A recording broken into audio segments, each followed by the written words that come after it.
السلام علیکم ورحمۃ اللہ وبرکاتہ.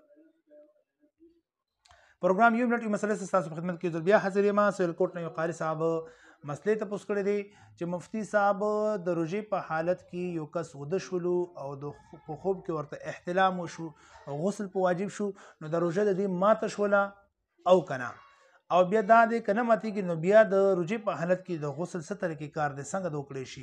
آیا لکه عام طور باندې عام ورځو کې چې کوم غسل کوو په هغې طریقې به غرغرې هم کېږي او پوز ته به خېژولی شي او پوزه به ترې خولی شي او کنه؟ جواب دا دی، اوله خبره دا دی چې د روژې په حالت کې که چېرته یو کس ته احتلام وشو، غسل په واجب شو، نو داسې هېڅ کله روژه نه ماتېږي، په روژې باندې هېڅ اثر نه پرېوځي. غسل طریقې کار دا دی چې غسل د په هغې طریقې وکړی شي چې هغه کې د غرغرې ضرورت پکې نشته دی، پوزه ترېښولو ضرورت پکې نشته. لکه څنګه د روژې په حالت کې یو کس اودس کوي او اودس کې د پوزې او خولې ته اوبه چولو کې د دې خیال ساتي، احتیاط کوي چې چېرته دا اوبه حلق ته ښکته لاړې نه شي. همدارنګې په غسل کې به دغه طریقه اختیاروی شي چې خولې ته به غرغرې به نه کوي، خو خولې ته به 3 ځله اوبه واچوي، کولي به وکړي. همدارنګې چې کوم دی پوزې ته به اوبه واچوي لکه څنګه اودس کې کوي، خو پوزه به ترېښوي نه چې بره سر ته چې کوم دی اوبه ورسېږي.